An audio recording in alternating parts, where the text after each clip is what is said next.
Bueno, vamos a hacer también referencia a cuáles son los componentes de la estructura legal de un sueldo, es decir, cómo se estructura legalmente un sueldo, que es lo que debe ser retribuido el trabajador. ¿Sí? Bueno, en primer lugar vamos a encontrar las remuneraciones, ¿sí? Según la Ley de Contrato de Trabajo, se entiende por remuneración a la contraprestación que debe percibir todo trabajador como consecuencia de la existencia de un contrato de trabajo. Hay que tener en cuenta que dicha remuneración nunca puede ser inferior al salario mínimo vital, que es ese salario que le asegura a todo individuo poder cubrir las necesidades básicas de alimentación, habitación y vestimenta. Hay que tener en cuenta que el empleador debe al trabajador la remuneración, aunque éste no preste servicios, por la mera existencia de haber puesto su fuerza de trabajo a disposición de él. Bueno, el monto de la remuneración siempre es igual al valor que se determine para la categoría o puesto correspondiente del trabajador en la escala salarial que establece todo convenio colectivo de trabajo que es aplicable a la actividad o a la empresa en la cual el trabajador se desempeñe. Las formas de determinar o de fijar el salario o la remuneración puede ser por tiempo, que se puede medir en horas, días, semanas o meses, o por rendimiento, que en este caso se mide por unidad de producto elaborado, por premios o por participación en utilidades. Y las formas en las cuales pueden ser abonadas las remuneraciones es en dinero, en especie, en habitación, en alimentos y en participación de las utilidades. Recuerden que en esta clase de hoy estamos haciendo un breve repaso de todos los conceptos vinculados con lo que es el módulo 10, que es la liquidación de sueldos, y todos estos conceptos fueron desarrollados bien en profundidad durante las clases en las cuales se dieron todos esos contenidos. Ahora simplemente estoy como remarcando cuáles son los conceptos más importantes, por eso no es que estamos profundizando en ninguno de ellos.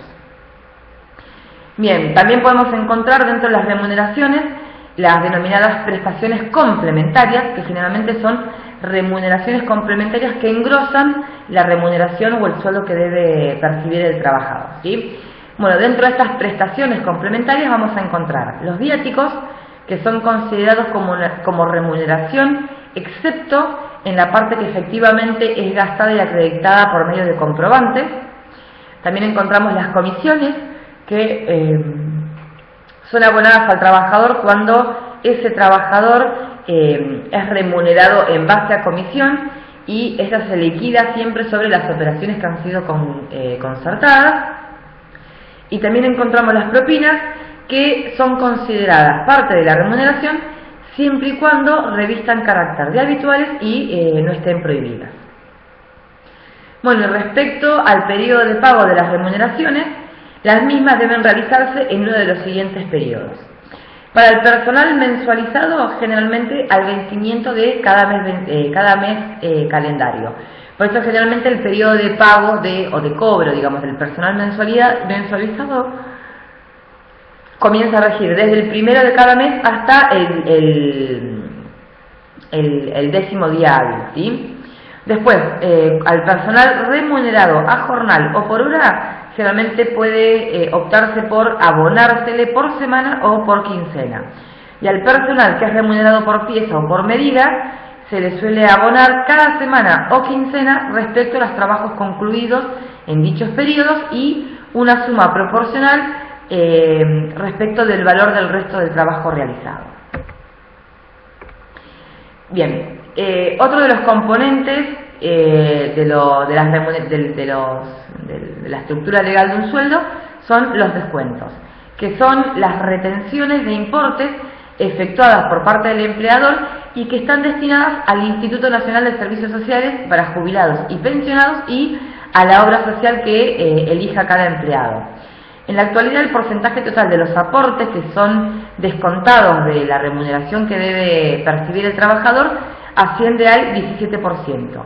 Y también hay que tener en cuenta que existen aportes sindicales, que son aportes efectuados voluntariamente por el empleado y que en la actualidad ascienden, para lo que son empleados de comercio, al 4,5%.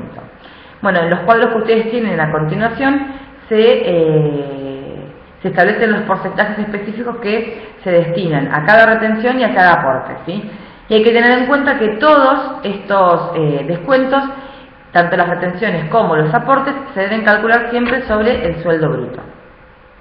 Bien. Bueno, todo trabajador tiene derecho a percibir una asignación familiar que es brindada por el gobierno a través del Sistema Único de Asignaciones Familiares, que es el sistema por el cual la ANSES, que es el organismo nacional que abona estas asignaciones a los empleados, abona directamente las asignaciones familiares a los trabajadores por sus cargas de familia, ya sea a través de los bancos, correos o mediante acreditaciones en cuentas bancarias o en cuentas sueldos. De esta forma, los empleados perciben las asignaciones familiares sin intermediarios. Cobran a través de este sistema todos los trabajadores que se desempeñen en la actividad privada y cuyos sueldos no superan el tope máximo mensual estipulado. Y ANSES paga a través del SUAF, ¿sí?, de este Sistema Único de Asignaciones Familiares, la asignación prenatal, la asignación por hijo, la asignación por hijo con discapacidad, la asignación por maternidad, la asignación por maternidad Down y la ayuda escolar anual. Cuando se dictaron las clases del módulo 10, todas estas asignaciones fueron desarrolladas en profundidad para que tengamos idea bien a qué tipo de empleado corresponden y cuándo corresponde ser cobrada. Acá tienen una lista, ustedes en la pantalla figura un listado de las asignaciones según los valores actualizados y todos los tipos de asignaciones que puede percibir un trabajador y los montos que correspondan de acuerdo a el ingreso del grupo familiar del empleado, ¿sí? Bueno, otro de los componentes de la estructura legal de un sueldo son los beneficios sociales, que se definen como prestaciones de naturaleza jurídica de seguridad social. Son no remunerativas, no dinerarias, no acumulables y tienen como objetivo mejorar la calidad de vida del trabajador y de su grupo familiar. Entre los beneficios sociales podemos encontrar los servicios del comedor de la empresa, los vales del almuerzo hasta un tope máximo de un 20% de la remuneración habitual, los valores alimentarios y las canastas de alimentos otorgados a través de empresas habilitadas por la autoridad de aplicación, también hasta un tope máximo de un 20% de la remuneración habitual, y también podemos encontrar los reintegros de gastos de medicamentos y gastos médicos y odontológicos, tanto del trabajador como de su familia, que asuma el empleador siempre que se encuentren debidamente documentados. Bien, por último encontramos como también componente de la estructura legal de los sueldos las ART o aseguradoras de riesgo de trabajo. Y la ley establece que todo empleador está obligado a contratar una aseguradora de riesgo de trabajo o bien autoasegurarse para cubrir a todos sus empleados en caso de accidentes de trabajo y o enfermedades profesionales, ¿sí?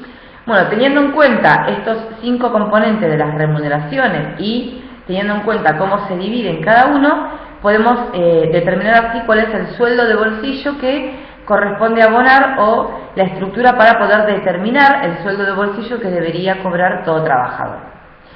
Así nos encontramos las remuneraciones que se dividen en sueldo básico, en presentismo, horas extras, comisiones, premias y otras. La suma de todas las remuneraciones da el sueldo bruto, ¿sí? Después encontramos los descuentos, dentro de los mismos habíamos enunciado a la jubilación, al Instituto Nacional de Seguridad Social para Jubilados y Pensionados, la cuota sindical, la obra social y otros. Si a las remuneraciones se le restan el valor de todos los descuentos, eso nos permite obtener el sueldo neto. A ese sueldo neto, si al empleado le corresponde cobrar cargas por asignaciones familiares, se le van a sumar a ese sueldo neto y de esta forma vamos a obtener el sueldo de bolsillo o el sueldo que el empleado debería percibir. Entonces, el sueldo básico, como bien yo les dije, como bien se enumeró en su momento, es determinado por convenio colectivo de trabajo en función siempre de la actividad económica y para una determinada categoría. Hay que tener en cuenta que los empleados de comercios tienen incluido dentro del sueldo básico la antigüedad, que se calcula como un 1,2% por cada año de antigüedad y que suele ser en forma progresiva y acumulativa. Significa que durante el primer año de antigüedad el trabajador se le va a incorporar al sueldo básico una antigüedad del 1,20% de ese sueldo básico. El segundo año se le va a incorporar al sueldo básico un 2,4% en concepto de antigüedad sobre el sueldo básico y así sucesivamente. También encontramos el presentismo, que es una asignación mensual complementaria del 8,33% que incrementa siempre la remuneración del trabajador y que se calcula sobre el sueldo básico más la antigüedad. También encontramos las horas extras, que son aquellas que corresponden ser abonadas al trabajador siempre y cuando el mismo vea extendida la jornada laboral y suelen ser abonadas adicional en día de semana un 50% adicional y en días feriado o sábado y domingo en un 100% adicional. En cuanto a las comisiones, se sostiene que son abonadas cuando el empleado recibe remuneraciones adicionales a la básica por su participación en determinadas actividades, como es el caso de los vendedores, que siempre perciben un sueldo básico más las comisiones por venta. Bueno, podemos encontrar también a los premios, que son remuneraciones adicionales que otorga el empleador como estímulo para que los mismos cumplan con sus actividades. Bueno, y en otros integramos el hecho de que algunas empresas otorgan incrementos salariales, pero bajo otras denominaciones, como por ejemplo plus por productividad y o a cuentas de futuros aumentos, separándolos siempre o diferenciándolos del sueldo básico.